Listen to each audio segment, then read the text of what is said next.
Yeah.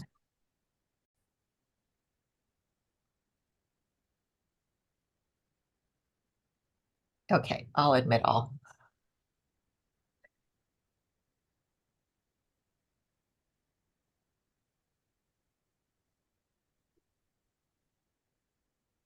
Hi, everybody. Thank you for joining the ESA meeting today. You'll see that Cindy's tile is in the room, but unfortunately she's not feeling very well today. So we're left to our own devices and hopefully we'll do a good job, Stella, myself, Bernadette, and Ryan, in addressing the second part of our 4 major predictions for 2024. So welcome, everybody. And Stella, you want to advance? So if you remember for last time, it was Stella and myself leading. Bernadette was kind enough to be our executive in residence, and Cindy has invited Ryan to also be an executive in residence for the second part of this program. And what you can expect today, if you were in part 1, this will look familiar to you. If this is your first time joining this predictions event, we're going to talk about our predictions and give you some context and some content for that. And then we're going to talk to Bernadette and also Ryan about his experiences around that topic and what they're seeing. And hopefully you'll get some practitioners' perspective of what we're observing in terms of these trends. Next. So if you remember from last time, our first 2 predictions that we were able to cover in that session where we had anticipated a higher level of turnover in the CHRO role, and we predict that the new CHR role incumbent will most likely be from outside of the HR function, because that role now requires someone that has strong business acumen, who knows the business, and is not exclusively a human capital practitioner. And the idea being, if you put a business person in that role and then have subject matter experts underneath that person supporting them, that human capital will get better integrated into the business and the way the business operates. So to better align how people are managed and deployed in the business to help the business achieve its strategic goals. For the second prediction, and I'm going to let Stella summarize this one since that was her prediction, we talked about integration of tech and AI. And it is more around the advances of generative AI and AI in general, and how those advances are impacting how the work gets done, the type of skills we need to build inside the organization. So from a HR perspective, the enablement of the rest of the organization to integrate, but also adoption within the HR organization of some of these technologies to increase the efficiency, to increase the ability of HR to handle more data with ease and incorporate some of that analytics capabilities into the day-to-day workflow. So back to you, Solange. Great. So let's move on to our prediction number 3, which is around increased transparency and human capital metrics and disclosures. So what we're seeing is a real push, a real emphasis, a real evolution of more human capital disclosures as it impacts the ability of organizations to achieve their outcomes, their desired outcomes. And what I gave you here is a disclosure timeline. I only went back to 2015. This timeline can go back maybe another 20 years, but let's just stick to what's more recent. And I started with the UN. So the UN SDGs that talk about human capital development and well-being as an area of interest for organizations and also for disclosure. So what is the UN looking for in terms of organizations. Some disclosure around embracing human capital development and well-being. 2017, we saw the Human Capital Management Coalition petition the SEC for more disclosures around human capital performance. They felt that as a fiduciary, as someone who is investing on behalf of others, without understanding how human capital is managed in organizations, they are unable as a fiduciary to make informed decisions about where to invest pensioners, because it's really the retirement funds, pensioners' money. You can see I put some big red arrows because I think those are the real tipping points. We had BlackRock get into this space around making investments based on human capital issues and ESG issues. And then we had the Business Roundtable and the World Economic Forum in 2019 talk about a shift from shareholder primacy, which is companies only caring about shareholder benefit, to stakeholder capitalism. So we have to look at a broader range of people who are impacted by corporate performance. Jumping ahead in 2020, the SEC made an extremely important pronouncement, which is really going to shift. And this is really the watershed moment where the SEC said that human capital is not just an expense, but in fact, it is an investment in an intangible asset. And I have a couple of slides that talk about that in a second.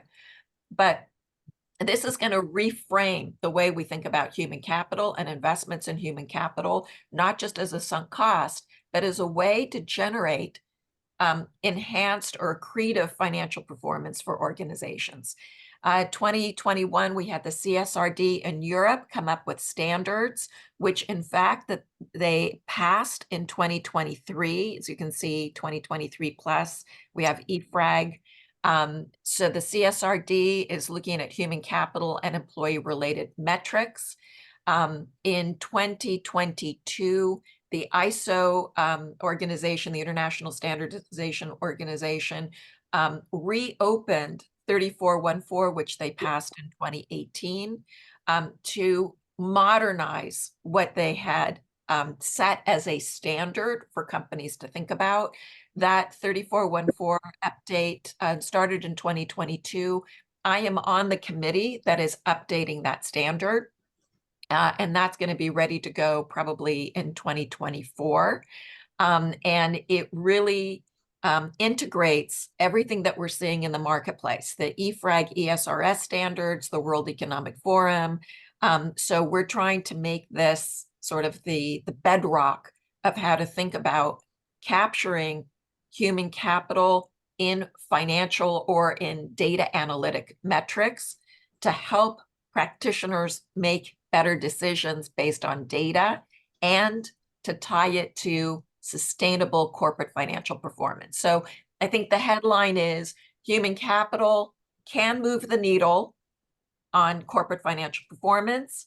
There are standards that we want organizations to use in terms of the way that they calculate those metrics.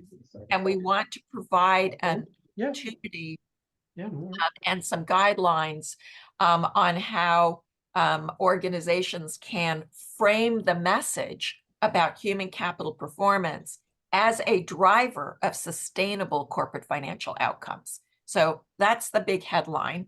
Anything else I tell you is just going to be not as interesting, but let's move forward so I can give you a little bit of background on this new approach. So the past orientation was an expense-based one. The future orientation is an investment-based approach.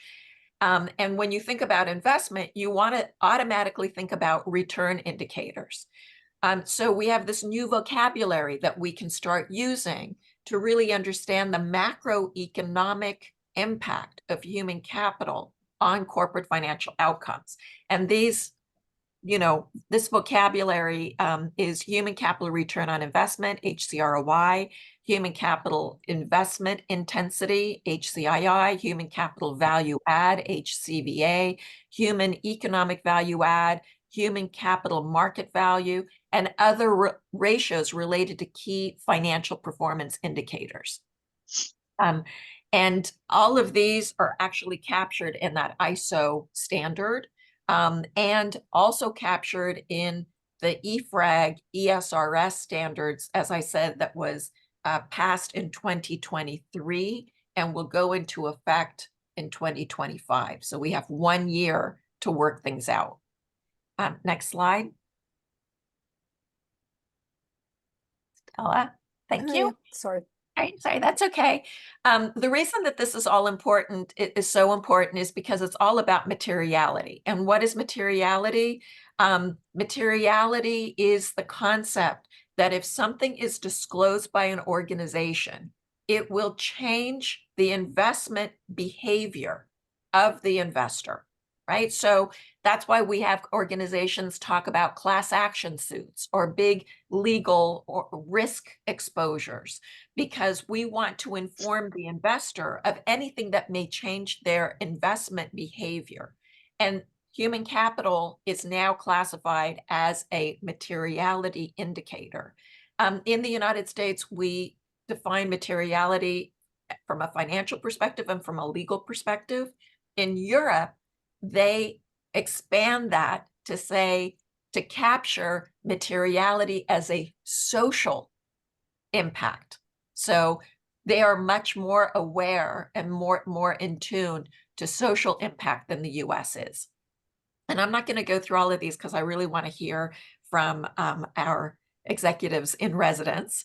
But if you, now that I've brought this to your attention, you'll be more sensitive to hearing and seeing what's going on in the marketplace around human capital materiality. Next slide. So I want to stop on this just for a second, and I also want to get Bernadette and Ryan's take on this. This is the way that I teach this to my students in the universities where I teach, that financial people think about the way they run their companies through a financial language.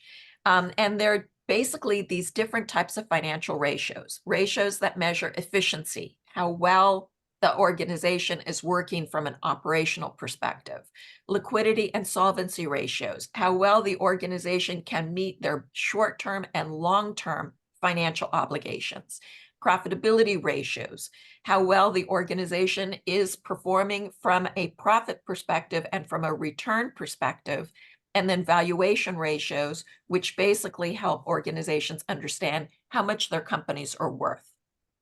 And if we think about those 4 different types of financial ratios, efficiency, liquidity and solvency, profitability, and valuation, we also can think about human capital through those same kinds of lenses. So we want to think about how well are we managing our human capital from an operational perspective. So are people productive? Are they staying? Are we moving them? Do we achieve diversity and gender parity? How good are we at recruiting people? And how good are we at keeping people? So you can see what I've done for you is sort of show you how different human capital ratios align to the financial ratios, so that when you calculate those ratios, you can actually speak to how well they support the organization's financial ratios. So you can see we've got in liquidity, we've got some ratios, and profitability, we've got some ratios, and in valuation, we've got the mother of all ratios, HCROI. So this is basically to help you think about how can I take what's going on in human capital and actually align it to what's going on from a financial perspective in the organization. And that's why I call it a Rosetta Stone, because we're taking things in human capital and we're trying to translate them, transform them into financial indicators.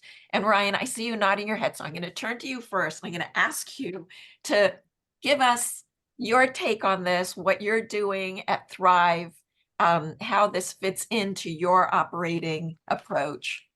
Yeah, thanks. I didn't know my head nod was so obvious, but I was picking up what you were putting down.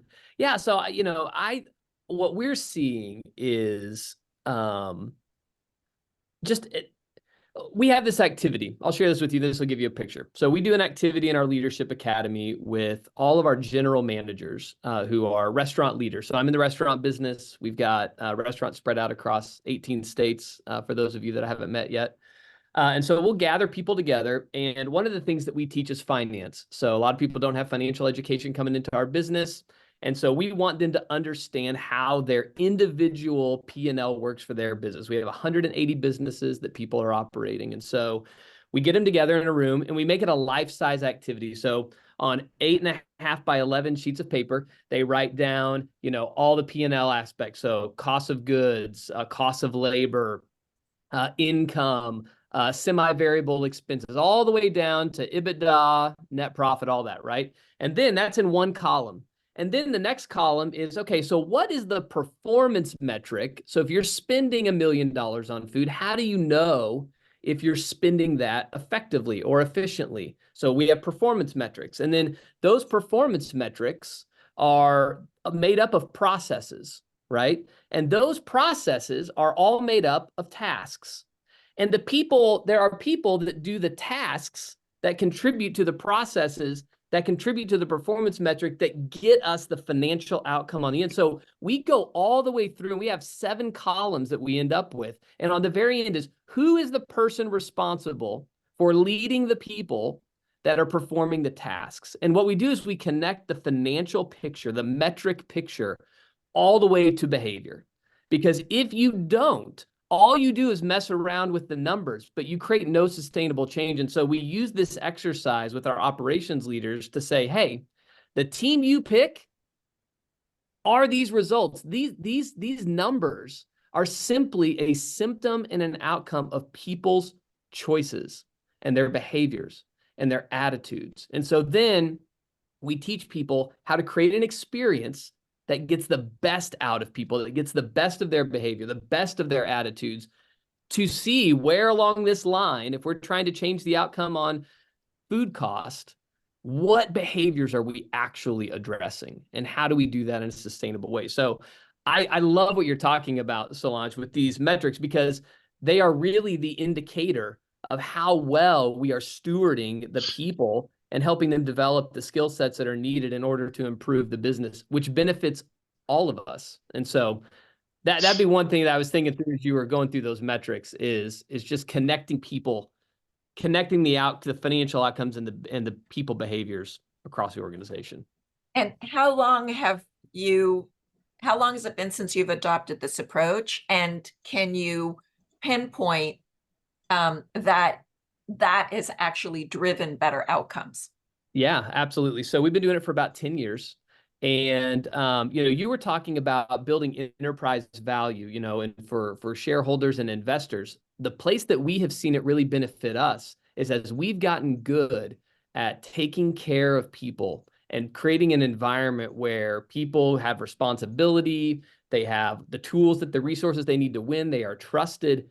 We're getting better deals in the marketplace on acquisitions because people want to sell their businesses to us because they know we're going to take care of the people. And we're known as the bottom feeder in Applebee's because we'll take the really rough performance franchises and bring them in to thrive and be able to turn them around. And we know that we can do it. We've done it 6 times. And so we know that we can create value where very little value is being extracted really by our approach to people. So it's a core operational strategy that we have, and we're benefiting from it because we're getting discounts and not having to compete for acquisitions in the marketplace. So that's just another side of it, right? Is that can create value on both ends. Yeah, perfect. Bernadette. Thanks, Ryan. Wow. I think honestly, there's a lot that Best Buy could learn from the approach that you just shared. We are very rigorous about training and learning around the financial ratio. element with all of our general managers and leaders in the field, as well as corporate professional employees. I think where the opportunity is how those connect to the human capital metrics.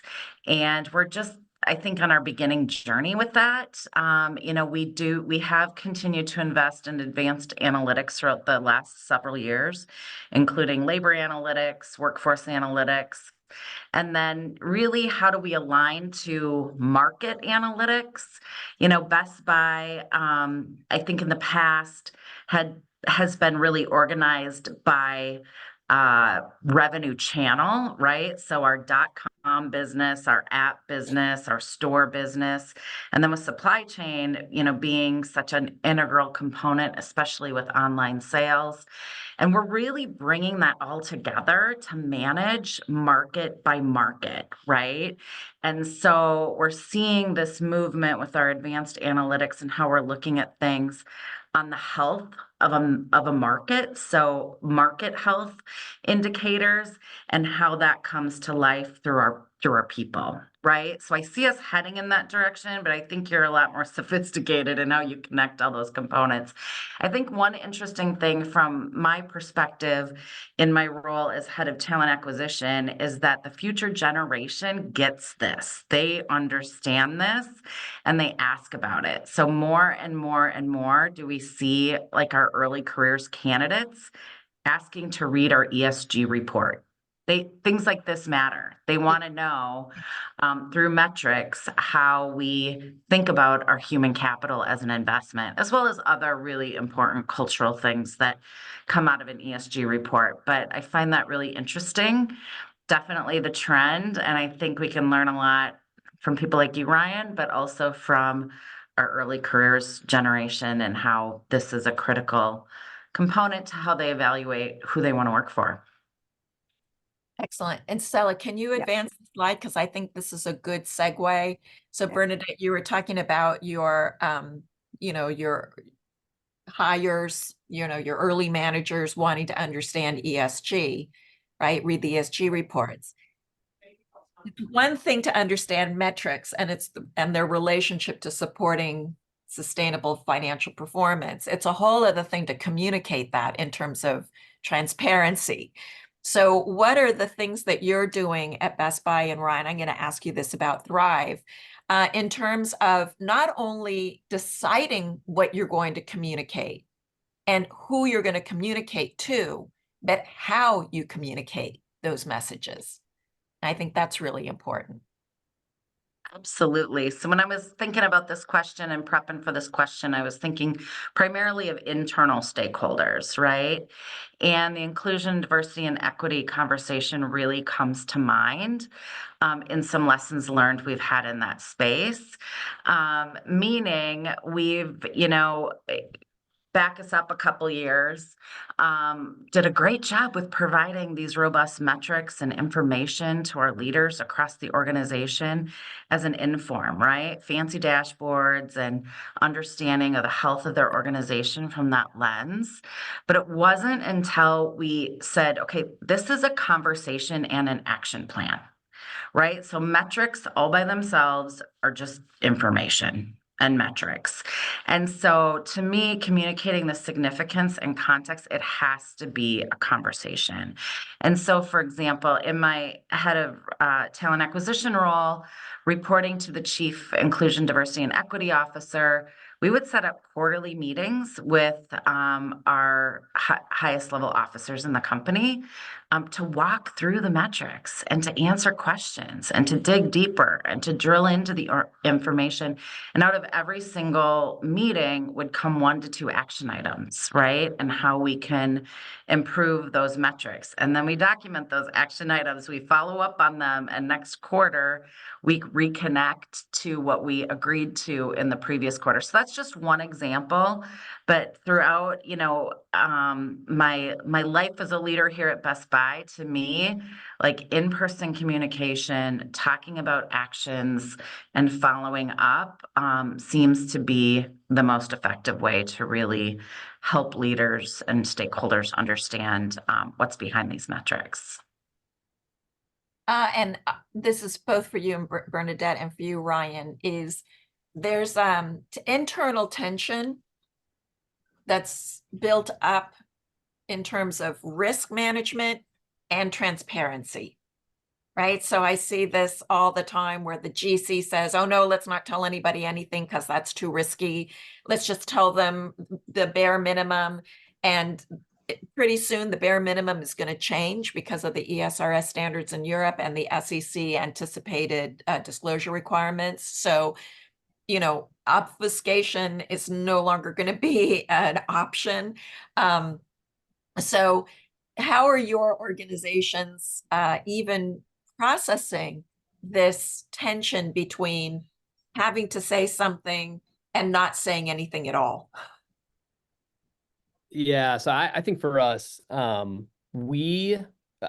see this as a heart level issue, not necessarily just an intellectual or rational one. You know, there's a lot of fear in sharing information, and that the fear I feel like is on a spectrum, right? Of like really big fear. It all depends on what you're inviting people into. And so if you're inviting people into a relationship, which we believe is what we're doing here, like when you come work here, you're in a relationship, for better, for worse, we're in a relationship together. And we know that all the things that we do, think, say, those are all contributing to the outcomes that we're going to get. And so do I see you as a risk to manage, you know, Solange or Bernadette, or do I see you as having potential? And if I see you as having potential and that we're in this, I'm inviting you into something that we're doing together, that's what's broken down for us, the barriers of fear that come with transparency. Because here's the thing, our metrics are not perfect. We are not perfect. We have lawsuits, we have EEOC issues, we have all that stuff, but we invite people into it because that's the only way. It's in relationship where that stuff gets solved without the massive nuclear issues and all that. So it's like, hey, we did not do great here and we're going to do better. And we're inviting you into that because it's only together that we're going to be able to improve this. And so we've tried to embrace the idea that the more information that people have, the easier it is for us to get alignment and buy-in. And our fears in sharing pay information, financials, profitability, and all of that, they just haven't been realized. No, but part of it is people don't care about some of this stuff as much as we do, right? And so they just don't process it the same way. But showing them that we trust you and that giving that trust it creates so much value and so much currency in all the other aspects of the business. And we feel like it allows us to move forward quicker and with greater acuity. So. And I'm so glad you used the word trust, because that was the big issue at Davos this year, is how are organizations going to enhance the level of trust that they get from their employees, from their stakeholders? Yeah, organizations have to give it. If they don't give it, they will not get it back. There's no other way for it to happen. And we talk about this with our leaders. We don't make people earn trust. You give trust, and then you can start assessing how trust is going in the relationship. And we feel the same way at the organization level. Isn't it the same argument universally? Where, you know, I remember when I was a kid and I would say to my mom, treat me like an adult. My mom would say, start acting like one. Yeah. Yeah. If companies don't have trust, it's because they're not acting in a trustworthy way. Yeah. Yep. So, Bernadette, did you want to say something about that? I saw you took your. It sounds like, Ryan, you know, the culture at Thrive and Best Buy are very similar from that perspective. And I'm so grateful for that, because it is so empowering as a leader when the company is willing to take on some legal risks and, you know, of course, weigh that pro and con. But at the end of the day, when culture and people are top of the list, transparency is 99.9% of the times the best approach, right?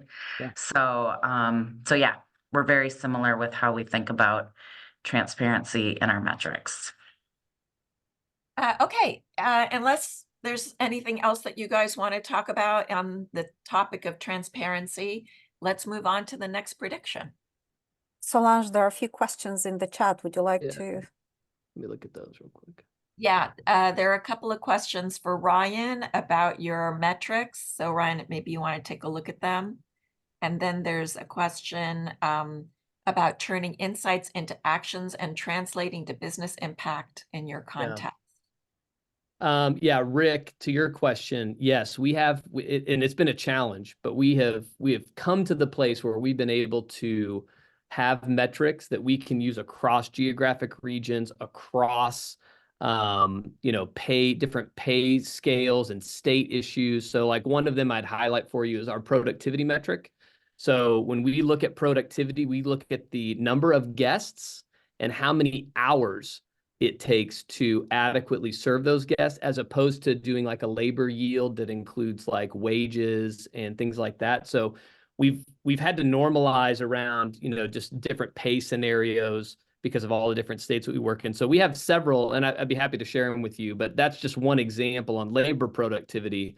We use the number of hours that it takes to serve guests. And so that has allowed us to look across the organization and say, okay, how effectively are we using our labor? Another one would be in like a sales metric is like, for every guest that walks in the door, how many alcoholic beverages do we sell?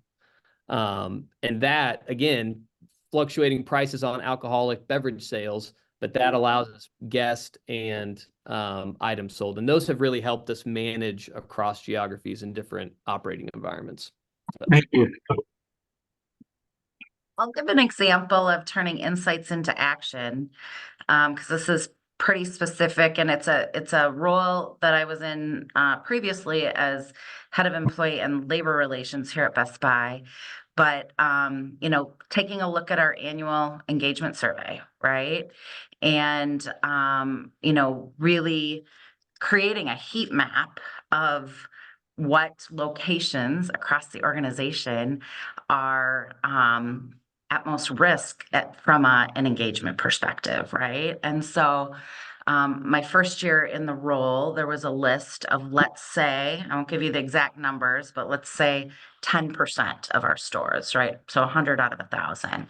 So instead of just rolling out and communicating with these leaders, ideas for improving engagements in their location, again, that in-person communication and action planning is so important. So we sent engagement specialists to these locations to work with leaders, to look at the results, to speak with employees, to hold focus groups, to really get under the cover of why these metrics are the way that they are, and help that leader commit to an action plan for the next 12 months. And then we didn't just walk away and say, good luck, you got your plan for the next 12 months. There was follow-up, there was coaching, there was support, there was help.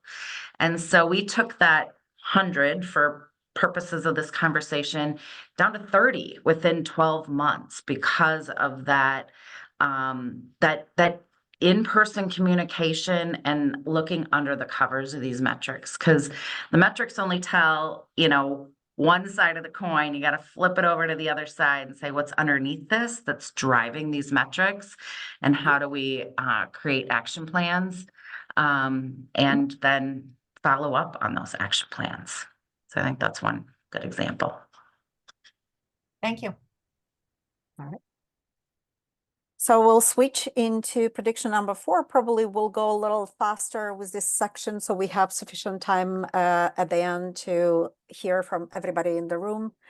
So the last prediction we're making is the workplace dynamics in 2024, in a year of elections in many places, in many countries, will drive a different set of needs from HR to mediate the tensions that may occur and may arise.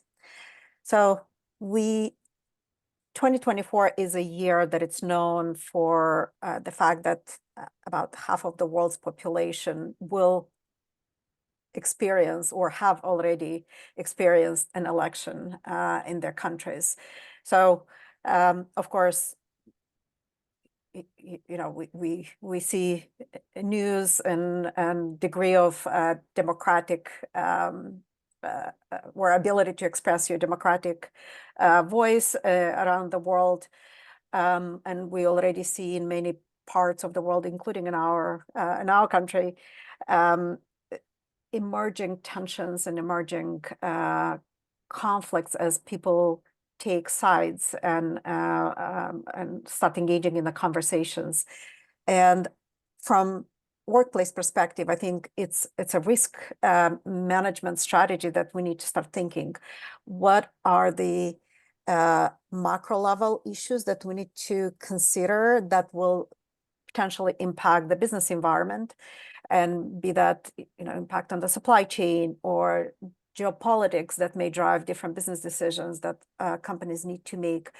You know, at the broader level, AI and synthetic media that gets generated now as a result of AI, and how a lot of this generative AI generated content that make pictures and content and videos look and sound as if they were representing a political celebrity or people with a significant footprint, digital footprint, or point of view that they have that may influence people's ability to build that trust in that message. Also at the micro level, right, from organizational level, we need to consider what is the dynamics and the risk inside the company. Do people show signs of incivility? Do people exhibit mental health issues just because of the anxiety that they experience in reading the news, in possibly having cyber risk and cyber threats that may occur and may impact infrastructure, internal infrastructure, all the way to potential for physical violence, or, you know, being exposed to risk of violence on their commute to work. So the question from HR is what type of interventions we need to put in place, what type of legal and just policies that need to be established to mitigate and prevent some of these tensions and risks, and what type of encouragement HR needs to provide to not only employees but also managers supporting them in handling a lot of these tensions and diffusing the challenges and encouraging people to take time off for mental health as needed, or to participate in the voting activities and provide flexibility on the election day. So the question to both of you, Ryan and Bernadette, is what proactively HR can do to address some of these disruptions and issues? And then if there are any initiatives you're starting to consider implementing this year or anticipating that you will need to adopt and prepare for this year, what are you doing, and what others can learn from your preparedness action plans? And what are you not doing because we're in an election year? That's a good point too. Yeah. So Bernadette, would you like to start? Sure. So I think one of the things that I'm really proud of working here at Best Buy is the work that the organization has done to really remove the stigma about talking about mental health.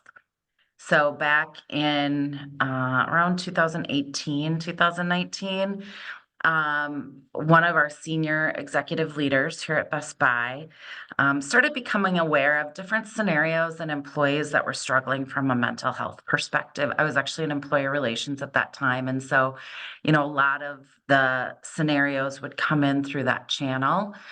And she decided, we need to remove the stigma, and I'm going to help by telling my story. And so the courage and the vulnerability that she exhibited in sharing her story of a point in time in her life where she really struggled with depression and the help that she had to get to really overcome it. And that was a very big turning point for our company because it like ripped the Band-Aid off and removed the stigma.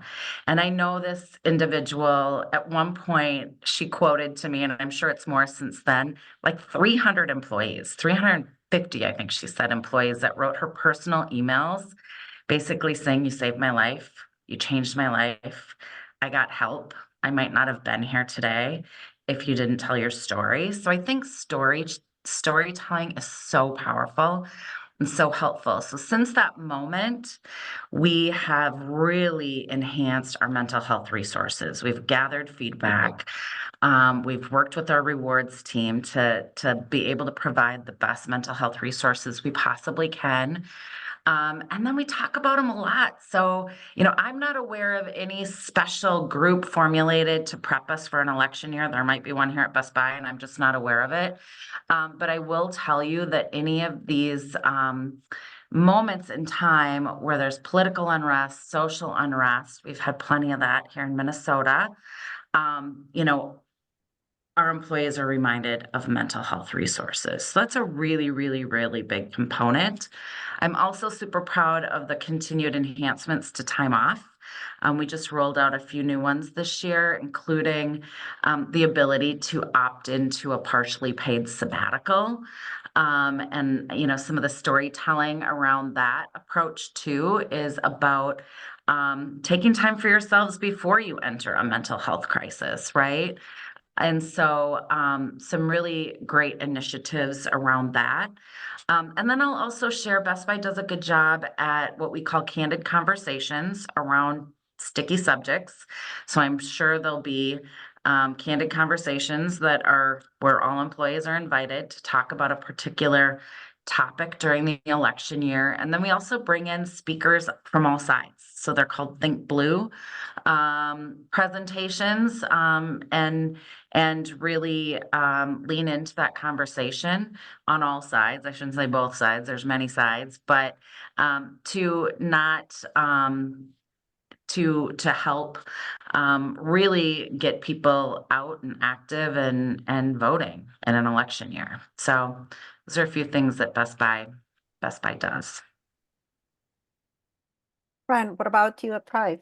Yeah, we could. I love some of those specific things, Bernadette. At Thrive, in terms of an election year, I would not say that we really do anything differently. I mean, we have our philosophy and our belief. Like, so every one of our job descriptions starts with how that role is designed to love other people in its execution. So if you go out online and you see any of our job descriptions, you will notice that in the first kind of invitation part of the thing.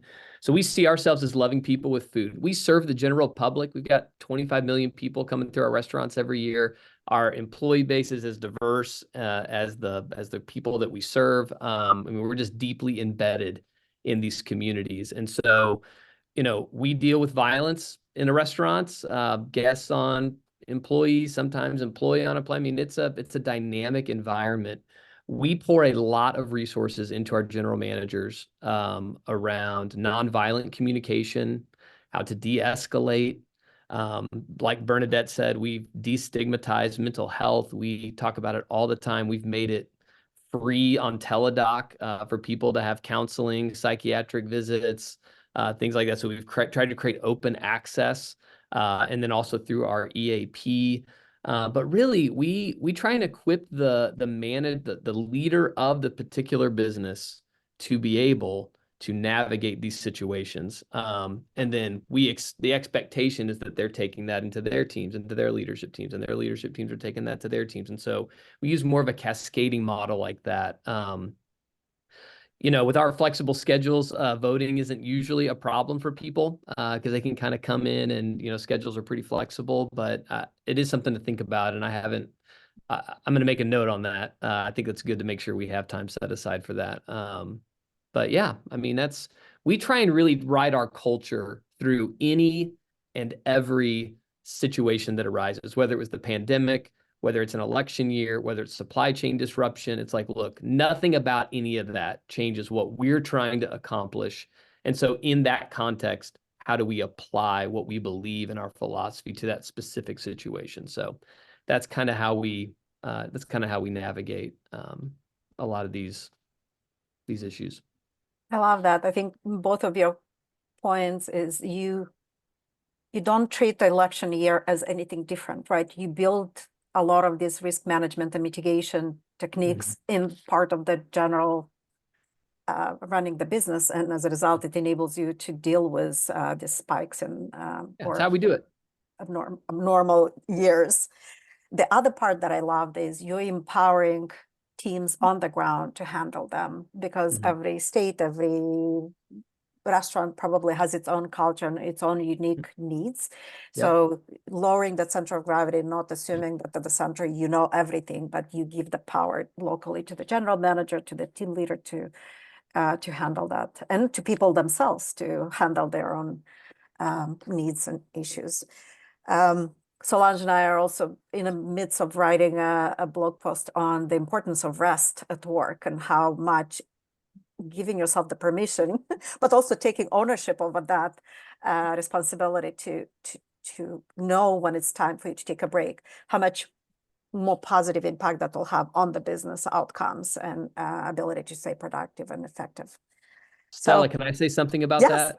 I didn't know you were writing that. That is awesome. I would love to read that. One of the things, we just had a conversation the other day. We were doing succession planning in one of our businesses. So we have multi-unit leaders that have, 8 to 10 restaurants. And we were looking through the leadership teams in those restaurants. And one thing that emerged was, sometimes people don't want to do the job of a general manager because of how they have seen the current general manager do the job and how they've not taken the time for themselves. They've not cared for themselves in the way they've executed the role. And that it's such a big piece of making desirable roles is how the expectations we have around rest. So I love that you guys are doing that. We'll share that, and we'll share with this community as well as soon as it's out. Rick is asking a question. Bernadette, what is the meaning behind Think Blue? Thank you. We've got a lot of acronyms at Best Buy, but we often refer to our employees in the stores as blue shirts because they wear blue shirts. And so Think Blue is a reference to the Best Buy blue, and it's a very endearing term and proud term here at Best Buy to be considered part of the Best Buy blue. So thanks for asking. So we have a few minutes left that we would love to encourage everyone who has an opinion, has a point of view, has a question to come off the mute and on video if possible and engage in this conversation, because every single one of you, I suspect, has great examples and great stories as well that we can all collectively learn from.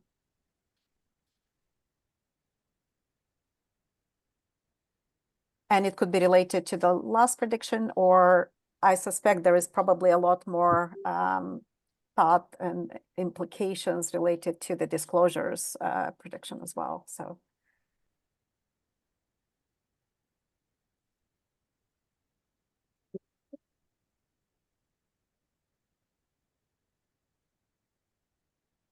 So I think one of the really interesting things about both Bernadette and Ryan's stories is around how strong their culture is.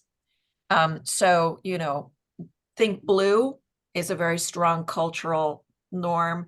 Ryan's talking about love, right? And treating customers with food as love, employees treating employees with love. What about your organizations?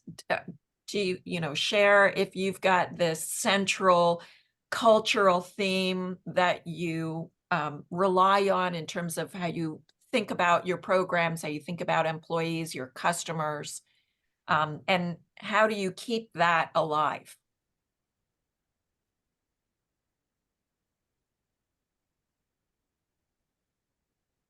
And Parker, I'm gonna you can, to get the ISO standard, you can just go to Google and type in, and I'll put it in the chat. It's ISO 30414 is the standard that I'm working on, which is called Human Capital Governance and Reporting. So ISO 30414. ISO has about 12 standards around human capital management. For example, ISO 30415 is on diversity. And the ISO team, which is called the Technical Committee, is comprised of people from all over the world that focus on creating these standards that organizations can use to enhance their human capital impact in their organization. So you can learn more just by going to the ISO website, and you can search for human capital standards. Paula has her hand raised. Hi, yeah, thank you so much for the opportunity. This has been really interesting and great to connect with others out there focused on human capital. I support Serco. We are a government consulting firm. We also have private sector customers. We have customers all over, and we do support human capital organizations with human capital needs. So a couple of comments I had for the audience is, yeah, I clearly could see the different cultures between the two organizations, which is really fantastic. And like both of them actually. And then the other comment that I had was when we're talking about human capital KPIs and metrics. And I absolutely loved the comment that was said very early on. Let me get to it, which was that human capital is not an expense, but an asset. And that's absolutely true. And so I love that we're thinking about human capital this way. And when I think about, the customers that we have been supporting with their human capital needs, some really good best practices and that I heard these folks talk about today was we have KPIs. We want to look at the red, not shy away from the red, but embrace it. And that's coming straight from one of our customers, is embracing the red so that we can get better and not be afraid to come to leadership and say, this is what's red this month, and this is why, and this is what we're doing about it. Or this is what's red. We've worked on this and can't move the needle. Leadership, we need your help. Could you remove a barrier? And so it sounds like Best Buy is doing that. And I think that's wonderful. Because I know, at the end of the day, people are just wanting to try to do a good job. And sometimes they can't because leadership has to push a button or get some resources.